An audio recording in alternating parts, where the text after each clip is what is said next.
बिहार को बजट में क्या क्या मिला? नीतीश पर मेहरबान मोदी सरकार ने पूरा किया 9 साल पहले का किया वादा। बता दें 9 साल बाद ही सही प्रधानमंत्री नरेंद्र मोदी ने इस बजट में अपना 9 साल पहले किया वादा पूरा कर दिया है। इस बजट में 25,000 करोड़ की जगह केंद्र सरकार ने 60,000 करोड़ रुपए से अधिक के प्रोजेक्ट मंजूर किए। इसमें 59,000 करोड़ तो केवल बड़ी परियोजनाओं के लिए है। बता दें केंद्र सरकार इस बार के बजट में बिहार पर मेहरबान नजर आई। केंद्रीय वित्त मंत्री निर्मला सीतारमण ने मंगलवार को अपने बजट भाषण में बिहार के लिए करीब 60,000 करोड़ रुपए से अधिक के प्रोजेक्ट का ऐलान किया। इसमें से 58,900 करोड़ रुपए तो उन्होंने केवल बड़े प्रोजेक्ट के लिए दिए, जबकि कई अन्य छोटे प्रोजेक्ट के लिए भी प्रावधान इस बजट में किए गए। इसमें सबसे अहम बिहार के रोड इंफ्रास्ट्रक्चर के लिए 26,000 करोड़ का बजट शामिल है। बता दें बिहार में इसी प्रकार पावर प्रोजेक्ट के लिए 21,400 करोड़ रुपए दिए गए। वहीं बिहार में हर साल आने वाली बाढ़ आपदा से निपटने के लिए 11,500 करोड़ रुपए का बजट रखा गया।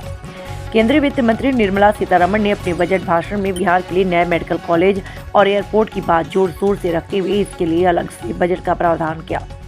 केंद्र सरकार की मंशा के मुताबिक निकट भविष्य में बिहार में कई नए मेडिकल कॉलेज खुलेंगे। इसी प्रकार कई शहरों में एयरपोर्ट शुरू करने की भी संभावना है। वित्त मंत्री ने गंगा नदी पर 2 नए पुल बनाने की घोषणा भी की। इसमें से एक पुल बक्सर में बनाने का प्रस्ताव किया। उन्होंने कहा कि केंद्र सरकार की ओर से बिहार के नालंदा शहर को पर्यटन केंद्र के रूप में विकसित किया जाएगा। इसी प्रकार राज्य में पर्यटन की अन्य संभावनाओं पर विचार किया जाएगा। इसी क्रम में बिहार में बिजली की समस्या को देखते हुए यहाँ पीरपैंती में 2400 मेगावाट क्षमता वाले बिजली घर की भी रूपरेखा तैयार की गई है। अपने बजट भाषण में वित्त मंत्री ने बिहार की दुखती रग कोसी नदी की समस्या का भी हल निकालने की बात की। कहा कि इस नदी में हर साल आने वाली बाढ़ को नियंत्रित करने के लिए अलग से बजट जारी किया जाएगा। इसी क्रम में सड़क परियोजनाओं की चर्चा करते हुए उन्होंने बिहार के लिए 26,000 करोड़ रुपए के बजट का प्रस्ताव किया। कहा कि केंद्र सरकार बहुपक्षीय विकास एजेंसियों के सहयोग से बिहार को आर्थिक मदद उपलब्ध कराएगी। इसी प्रकार बिहार, झारखंड, पश्चिम बंगाल, ओडिशा और आंध्र प्रदेश आदि राज्यों के सर्वांगीण विकास के लिए पूर्वोदय योजना शुरू होगी। इसके लिए औद्योगिक गलियारे के प्रारूप पर विचार किया जा रहा है। बता दें पहली बार प्रधानमंत्री बनने के बाद साल 2015 में प्रधानमंत्री नरेंद्र मोदी आरा पहुंचे थे। उस समय उन्होंने एक सभा को संबोधित करते हुए कहा था कि मैं बिहार को 25,000 करोड़ रुपए का बजट देने का अभी और इसी समय ऐलान करता हूं। किसी कारणवश प्रधानमंत्री उस समय तो वह वादा पूरा नहीं कर पाए, लेकिन इस बार के बजट में उन्होंने बिना कुछ कहे बिहार के लिए झोली खोल दिया।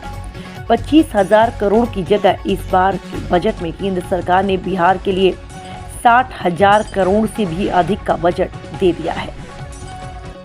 अब बिहार वासियों के लिए एक बड़ी सौगात निकलकर सामने आई है।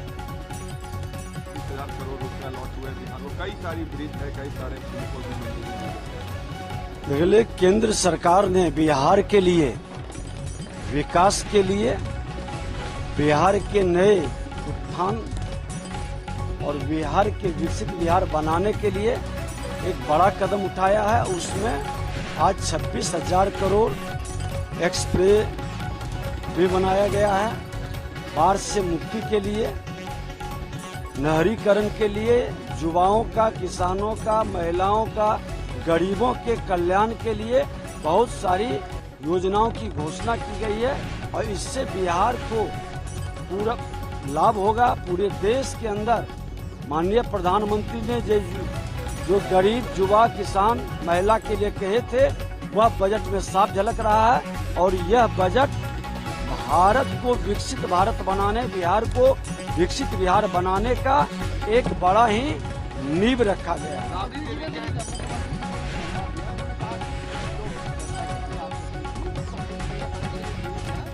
निश्चित तौर पर कांग्रेस के समय में ही विशेष राज्य के दर्जा को इन लोगों ने टेक्निकल रूप से खत्म कर दिया है बिहार जैसे स्टेट के लिए। अब हमारे पास जो विकल्प है कि हम पैकेज के माध्यम से बिहार के अंदर विकास करें और बिहार के अंदर औद्योगिकरण वातावरण के साथ साथ हर क्षेत्र में हमारा विकसित बिहार का स्वरूप झलके। उन्हीं के पतिदेव कांग्रेस के साथ 10 साल सत्ता में थे, उसी समय समाप्त हुआ था। अरे इन लोग के करनी कथनी में कहीं समरूपता नहीं है। सदन के अंदर कुछ करेंगे, रोड पर आकर के कुछ बोलेंगे। आज उन्हीं के कारण तो बिहार पिछड़ा है। बिहार की ये स्थिति के लिए वो कम जिम्मेवार नहीं है। पति पत्नी और उनके पुत्र की मानसिकता बिहार के विकास के लिए नहीं, सिर्फ राजनीति और सत्ता में पहुंचने और बैठने के लिए रहती है। आज विकास के लिए देश के माननीय प्रधानमंत्री, वित्त मंत्री जी ने जो दिया है, इनको धन्यवाद देना चाहिए कि बिहार के विकास के लिए केंद्र सरकार जिस उदारता के साथ माननीय मुख्यमंत्री जी के मांग पर मुख्यमंत्री जी को डबल इंजन की सरकार विकसित बिहार के लिए जो कदम बढ़ाया है, हर बिहारी को उसका हृदय से स्वागत करना चाहिए।